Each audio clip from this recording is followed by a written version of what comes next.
US Democrats on the House Oversight Committee have released a new batch of photographs related to the disgraced financier Jeffrey Epstein.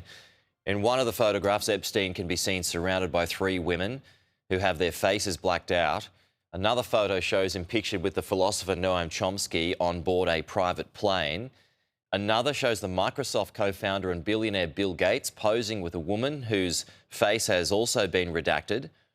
And then you've got this, a screenshot which is of a text about the sending of girls.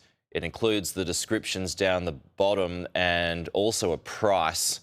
So joining us live now from the US, Republican strategist John Jordan. It's good to see you this morning, John. The photos, the girls, the messages, it's all pretty disturbing stuff here. Yeah, I mean, there's a lot of dirty birdies and a lot of dirty laundry is going to come out. Bill Gates. Yeah. You're seeing a lot. You're seeing a lot of Democrat donors as well. You don't see a lot of Trump stuff though. So that's going to be interesting to see what that looks like. So this wasn't part of the Epstein files. What was it a result of, and why? Okay, so I think what you have here is a lot of politicians on both sides and an American public, especially after COVID, which is highly skeptical of our quote unquote betters and the elites that were telling us all what to do. And, Bill Gates was kind of at the forefront of that. So you have a lot of people wondering, what are they, the elites, hiding in terms of bad behavior? And I think that's why there's this kind of populist push to kind of get to the bottom of it, and more than a few conspiracy theories. So as you mentioned there, how damaging is this for Bill Gates and Noam Chomsky, to name a few? I mean, a photo with Epstein doesn't indicate wrongdoing on its own, but I suppose people will argue guilt by association here.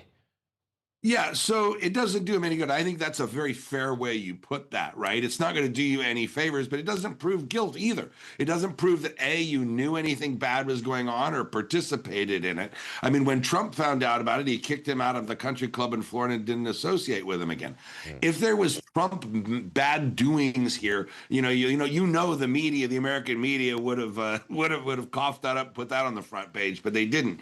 But here you have some leading liberal lights, Bill Gates, who is a leading vaccine mask guy. We're all going to live in masks forever and ever during COVID. He's a loyal COVIDian. And Chomsky is a leading liberal figure, too. But does it mean guilt? My hope is that this comes out, there's justice for the victims, the public is sated, and we can move on. So what is next in all of this? I'll tell you, I think this whole thing's going to die with a whimper rather than a bang. There's a lot of hype about this and the Epstein files and what's in there and who's in there. And of course, the American political context, the American media world is always going to be about Trump, whether he's involved or not. And I think when there's true proof that there's no there, certainly with Trump, and even with some of these other figures, where like Bill Gates and Chomsky and maybe Bill Clinton, and there just isn't anything there. I think this story will just evaporate. Okay. John, good to see you as always. Thank you. We'll chat to you again soon.